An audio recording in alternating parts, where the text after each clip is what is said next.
What is going on, guys? I hope you're doing well. This is a follow-up to my upload from earlier. If you guys haven't seen that video just yet, I recommend you do so before continuing with this video so you guys are in the loop about everything I'll be discussing and going over in this video. But with that being said, let's get straight into what Cloakin said. About 15 hours ago, we were alerted to a tweet from a community member that a game entitled MASKBORNE, published by a company called Robo World Entertainment, was available for download on the Google Play Store. In short, RG Drew 14 and Joseph, yep, it was us. So they deliberately came out under other Twitter accounts and said, hey, there's this version of Catalyst Black that is currently available. What is this all about? And honestly, I gotta give them props for that. Not only are they gonna get a lot of data and get projections of what the market for this game will look like, this allows the devs to see how the player base is going to react to the game and make changes to the game, their strategy, and their vision before the game even comes out. They just marketed Catalyst Black as well. They just gained a whole bunch of free marketing from the Vainglory community and a lot of content creators like myself. And below that it reads, there was an unsettled vibe at work inside the company that I couldn't initially put my finger on. Unlike many of you, I didn't have the privilege of being part of the SEMC community during the early Vainglory days. The team and the game were both something I was aware of, particularly with Saturnhelm as a longtime friend of mine. But I had a lot of catching up to do on the company's history when I arrived, particularly in reference to the positives and negatives of the past. It didn't take me long to realize we felt a bit haunted. A lot of early decisions SEMC made with Vainglory that didn't pan out the way they expected it would has just sat in the back of their heads. And what Cloakin is going to get into right now is that the way forward is looking into the past and saying, okay, these are the mistakes we made. What can we do to not make these mistakes again? And not be afraid of trying things because of what happened back there. And I think that is the right step forward. It's about learning, growing, and moving forward, not learning, being afraid, and being stuck in that same spot. And below that it reads, there are a lot of hot takes out there on Vainglory as a game and why things have resulted in its present state. I was obviously one of those people. As someone actively working to ensure VG has a long life ahead of itself with Community Edition, I can tell you this, not for a lack of love or ambition, indeed quite the opposite. Vainglory is a deep brand on this company's soul, both the good and the bad. Christian has even commented as such. And what he linked was the CEO's response to my video on Twitter. And it says, good video, many truths and hard learnings for me plus us. Also, some things hard to see / understand from the outside. We love VG and share the pain. It's a huge motivator for us to make something special for you guys with Spellfire, aka Catalyst Black. Thank you for the support and much love.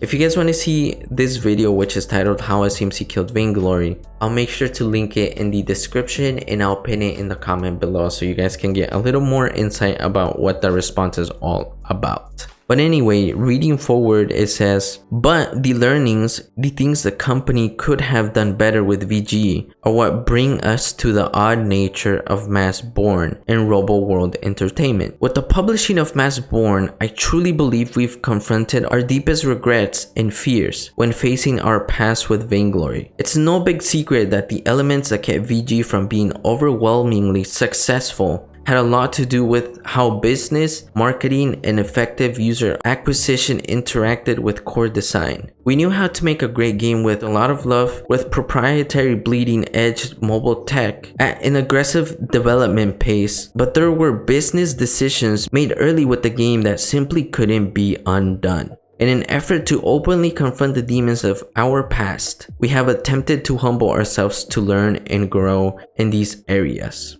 So exactly what I said earlier, they want to learn, grow, and move forward. They don't want to have the past with Vainglory just continue to haunt them, but not only haunt them, hold them back from their potential with other games like Catalyst Black. So I think this was the right move in general. I think this is exactly where things should be heading. And I definitely think a lot of the community should be excited about this. And below that, he jotted down what I think are a few of the concerns that were kind of brought up during internal talks.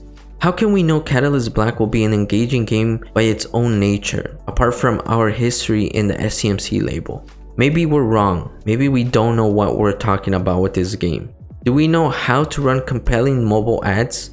How do we make sure? What about our data pipeline?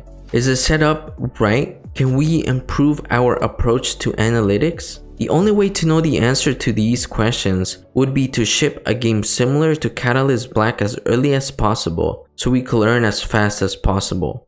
This very idea made us crazy and uncomfortable. We're all perfectionists and we want everything we do to be the best it can possibly be.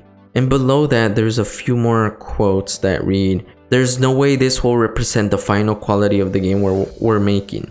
What if people absolutely hate it and we weren't able to put all the polish into it that could have ensured they would love it? It will not be optimized at all. It'll be ugly and still perform horribly on popular devices. Won't that make the engine look bad? What if people find out? What if people realize this is an early version of Catalyst Black?"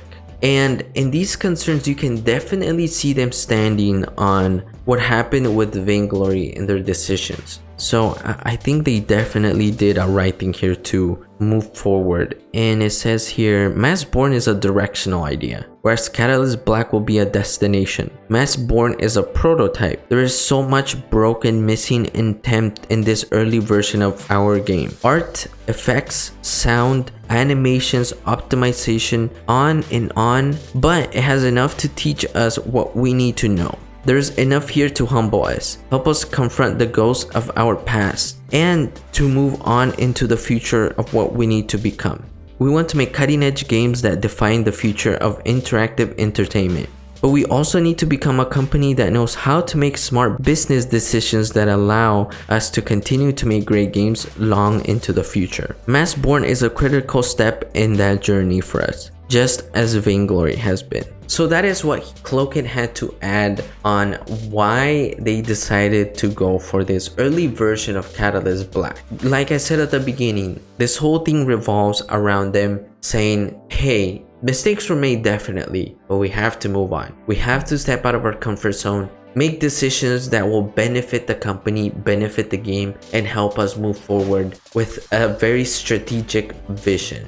And this has built hype around Catalyst Black even more, even though the game is probably not even like halfway there just yet. So props to SEMC for doing this, props to Cloaked. I'm pretty sure he was a defining voice in this whole thing as well. But anyway, I hope you guys enjoyed this video. Make sure to subscribe and turn on the bell notification to be informed for part 2, where I'll be going over the Q&A that is attached below this. And other than that, please let me know what you think. Let me know how you guys are feeling about the game right now in its state. Other than that, thank you guys so much for watching. I'll see you guys in the next video.